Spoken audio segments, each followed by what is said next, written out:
Hello, I'm Clinton from the EasyDIYseries.com. Over the last 3 months, I've built a pool in my own home. Very few people understand the process of building a pool from concept through to completion. So what I've done, I've filmed a number of videos throughout that whole 3-month process to be able to share with you and explain to you exactly what are the stages of building a pool with a build company. So there's 5 stages when building your pool. The first stage is the planning, the design of your pool, and the contract stage. So that's your quotes from your pool companies. The second stage is the preparation, so the clearing of your land, the hole dig, and the concrete shell. The third stage is the plumbing, the pool equipment, and any associated electrical work that needs to be done. The fourth stage is your fences, your tiling, and your pool interior lining. And then your fifth and final stage is your certification of your pool, which includes your pool surrounding area and obviously your pool full ready to swim. So now we're going to jump into more detail into each stage, starting with our planning and contract stage. Before you even go to get quotes from your different pool companies, you need to know exactly what you want. What is your vision? Are you clear in your mind exactly what type of pool you want? So there's a couple of criteria that you need to think through before you call in your pool companies to quote.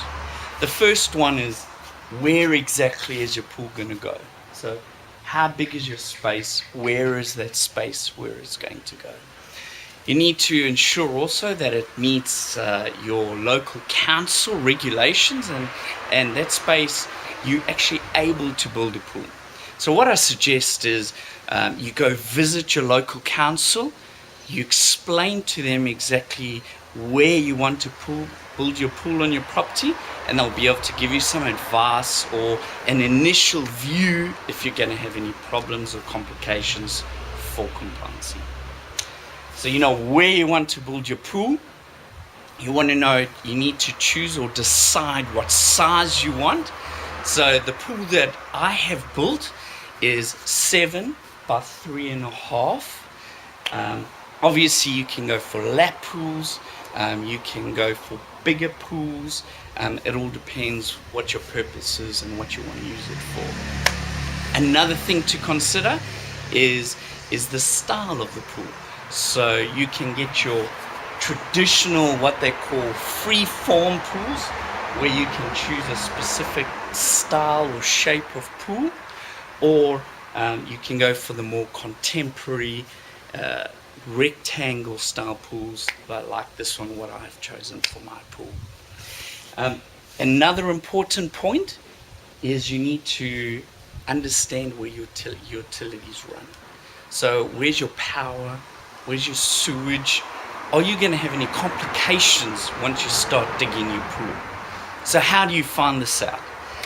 In Australia, there's a very useful service called Dial Before You Dig. So you literally phone up the company. Within a half a day, they send you all the drawings of all your utilities specific to your house. So you'll be able to have a quick look through this and get a view of the space where you're going to do your dig. Are you going to hit anything that's important and it's going to cost you lots of money to divert around your pool area? This doesn't mean you can't do it or you can't divert any of those utilities. It just means you must expect to pay some money to divert them. And next thing you need to consider is where you're going to have fences, where you're going to have walls. Do you have any specific features, like a feature wall with a fountain and any lights surrounding it?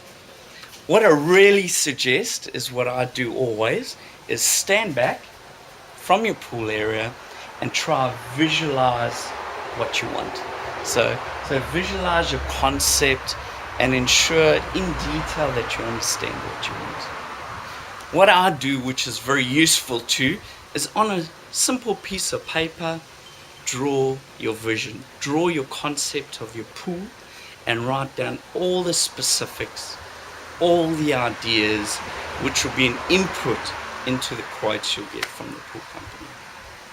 Another quick idea is just before you go get your quotes, drive around your neighborhood, go visit friends who have pools, go visit display pools, where you can get some ideas and make sure that you get exactly what you want at the end. Okay, so we got a clear view of our design of our pool, and we're ready to get our quotes from our pool companies. So we're going to go for 3 quotes. It's also really advisable to go for at least 3, so you get a good feeling of not just the price but also the detail when you compare each quote, so you can make the right decision. Let's spend a little bit of time now jumping into the quote detail and what you can expect. So what makes a good quote? How did I make the decision on which of my 3 quotes to choose? The first one was relationship, then was the amount of detail in the quote, and the third one was must be formalized, must be a legal contract. It's a bit about the relationship.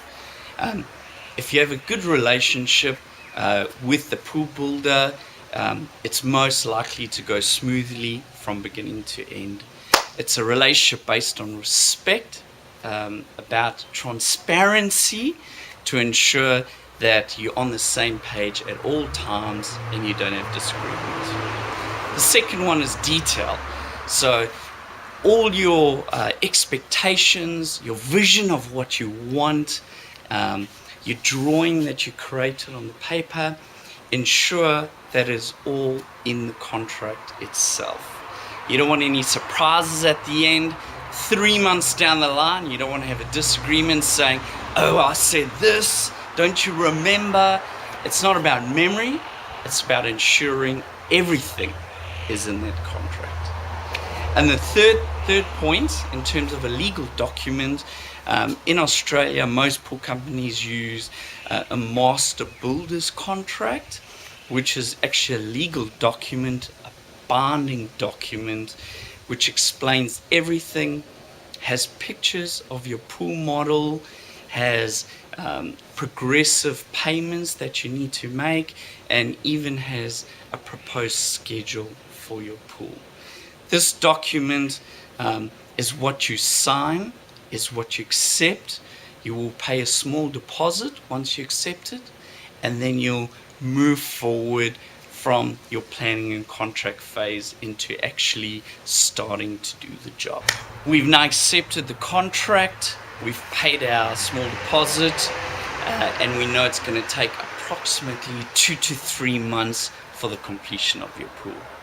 Just a quick one, usually a good idea, start in winter and then you'll have your pool by summer. So for the second stage, I've broken it into 5 steps.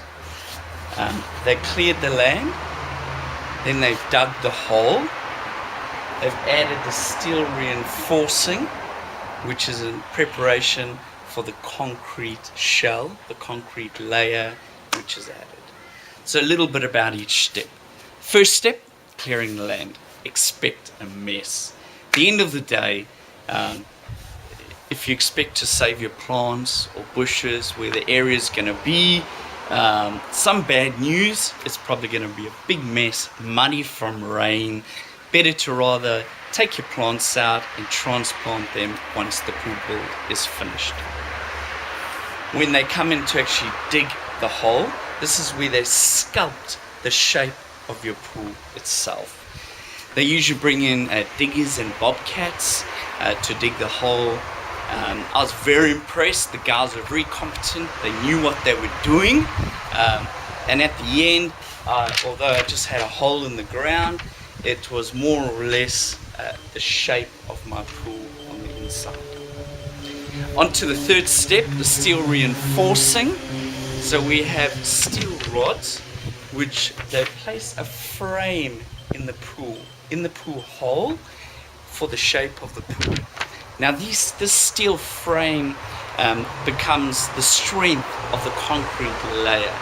So this is a compliancy issue. It's to comply with standards of your country, to make sure that you don't have an issue with cracking of your shell or strength of your shell later.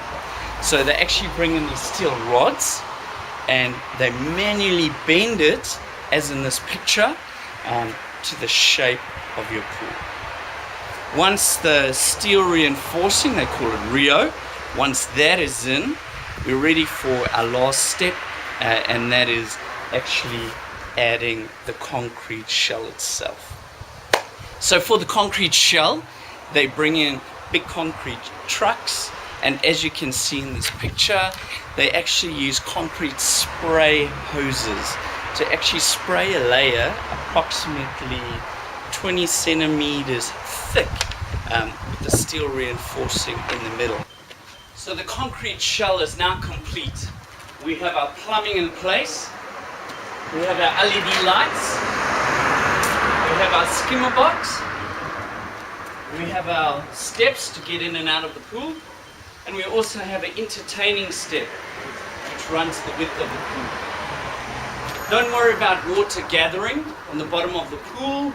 That's quite normal and won't affect the curing process. So let's give it a week or two now to cure, and then we move on to the tile. While we're waiting for the concrete to cure, we can get the plumber and the electrician to come connect up the equipment. There are quite a number of pipes and cables connected to a pool. We have our skimmer and water return pipes. We also have solo pipes if you have solo plumbing installed. We have our LED electrical lights which need to go back to the DB board for connection. And we also have a pool earthing wire. So this is to earth the reinforcing within the concrete to avoid any shock. So when we talk about the pool pump equipment, what are all the parts? Firstly, the equipment is installed on a firm concrete pad. So the pool pump equipment, we have the sand filter, we got the electrodes which convert the salt to chlorine for your pool. We have the pool pump which pulls the water from the pool, from your skimmer box, and then pushes it back out through the water returns. We also have a controller, and this is where you set up your times when you want your pool pump to run. Usually it's about 3 to 4 hours in the morning and the afternoon at off-peak times, so you can save some money. And then in summer it's usually increased by an hour or two both sides. So once the plumber has done his job, the electrician is then called in. The electrician will connect up the pool earth, they'll connect up the LED lights from your pool, and they'll also install a number of plug points. Now these plug points are to connect up the pool equipment. Most pool pumps are high efficiency pumps today, so they just require a standard 10 amp connection.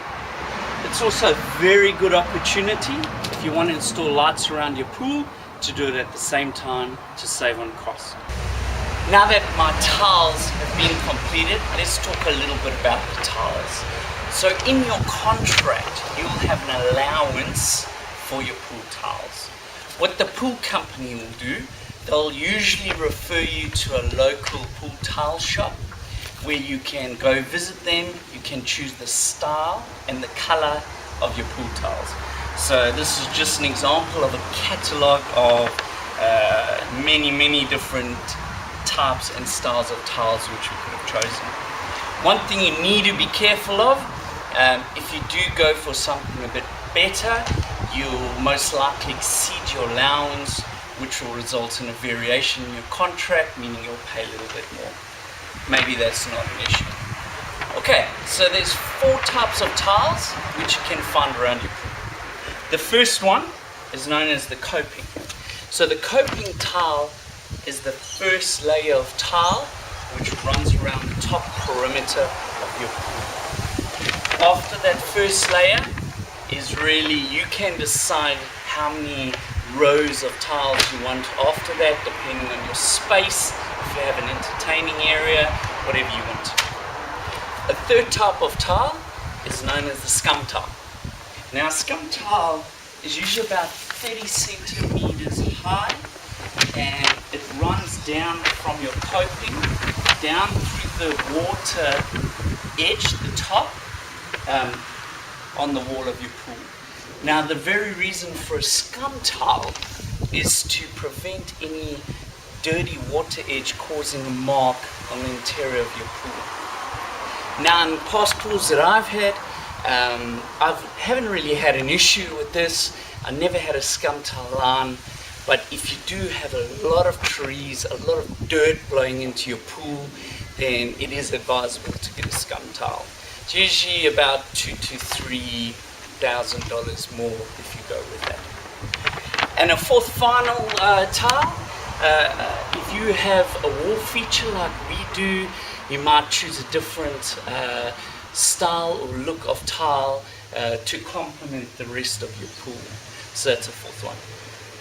So in this example, we have chosen something called a tumbled travertine tile. It has got some unfilled holes, meaning it can gather dirt, and it is a little bit porous. This means that we need to seal it. So at the very end, when your pool is complete, what you'll do, you will take just a standard decking mop. You will get some sealant. This is called Tuscan Seal, which is suited to this type of tile. And you will put 2 coats, 2 layers, using this decking applicator mop over the top of your tile. It will sink into your tile and will prevent stains or discoloration going forward. So my pool fence has just been installed. The pool's progressing, nearly finished. Let's talk a little bit about the pool fence. So really there's 2 common types of fences you get. The first one is glass, which I've installed, or you get the tubular aluminium fence, which is also quite common. So a little bit about glass. Glass can be a bit dirty, you'll have to clean it. It is more expensive than the tubular aluminium fence, but it looks absolutely awesome.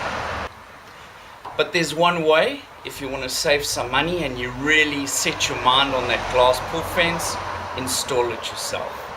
I've done a separate detailed video on how to install a pool glass fence at www.EasyDIYseries.com. Have a look, but what you do need to be aware of is that in every country there's compliance standards when installing a pool fence. So those are very important if you're going to install the fence yourself. But if you're up for it, save half the cost, go for it, as I always say.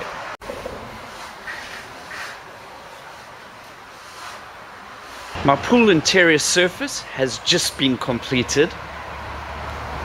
To have a little closer look, there are many different types of pool interior surfaces. You get pebble, like in this pool. You can get glass, and you can even get tiles. It really depends on your taste and your budget, what interior surface you want to have.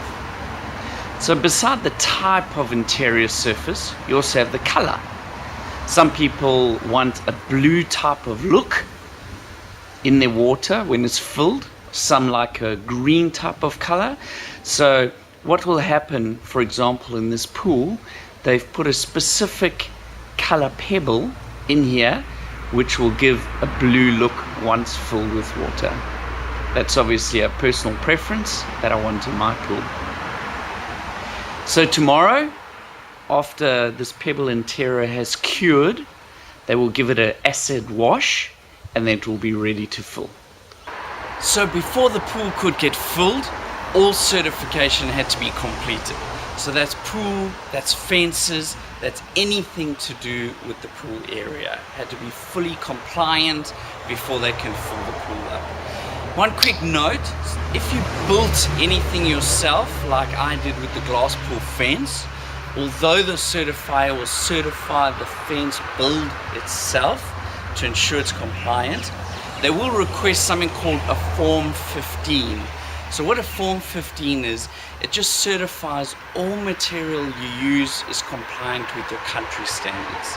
In Australia it's called a Form 15. You just speak to wherever you purchase the materials from, like the pool glass fence. I spoke to the pool glass supplier and they issued me with this Form 15, which I passed on to the supplier. With my pool fence, there were 2 non-compliances which I had to fix up before I could get the pool fence certified. The first one was I added an extra brazier for the pool glass to make it stronger, but this meant that it wasn't compliant with no climbable object less than 900 millimeters from the floor. This is less than 900 millimeters high, which meant that it was non-compliant. The other non-compliancy was the paling fence. Usually with any paling fence you have horizontal braces which go across the paling fence to support the palings when they're mounted. That was also less than 900 millimeters high from the floor, meaning it was non-compliant. So how did I get over this? The first one was I put a piece of perspex in front of this climbable object, which means that you can't stick your foot on top of it and climb over the fence anymore. In terms of the palings, all I did from the very far end, I just put a set of palings across the front face all the way past the pool fence, which means you can't see the climbable horizontal brace anymore and there's nothing to climb on anymore. So there we are. The pool fence should now be compliant. So 2 quick points about filling the pool. The first is when they fill it 1 day after the lining of your pool is complete. This helps the lining to cure, and what they say, it also prevents any leaks. So the pool is like a big massive pressure vessel when it is full with water and stops any water getting out or coming in. The second thing is how they fill the pool. So there's 2 ways really. Sometimes you buy the water in a tanker and the tanker comes, pulls alongside and they fill up your pool with the tanker. Or if you don't have any water restrictions, it seems like in this day and age they just put the hose pipe in the pool and they let it fill up, and my pool took about 24 hours for about 40,000 liters. Once the pool water is full, they have to commission the pool. So they need to check that all your pump equipment is working. They need to balance the pool water with chemicals, meaning they need to ensure it's suitable for swimming. So they add the chlorine, they add the acid, and this is usually all part of the package to hand over the pool to you. So once this commissioning stage is complete and they're saying all good, everything is working, we're ready to tick off and hand over the pool to you, you really need to make sure that you're happy with everything. If there's any small detail or anything you're unhappy with, this is the stage where you need to raise it and make sure it gets fixed. Once they walk away, you sign off, the job is done, and really it's out of their hands and everything is your responsibility. So before I go, I hope this video was helpful to you. I hope it clearly explained the different stages as you're progressing in your pool build. So when you build your pool, you'll know exactly what's going to happen, what it's going to cost you, and there's no unpleasant surprises. So just last but not least, if you like my video, please like it on my website, and also donate to my charity at the bottom of my webpage. Let's go have some fun. Let's enjoy the pool with our family and friends, and I'll see you later. The final product.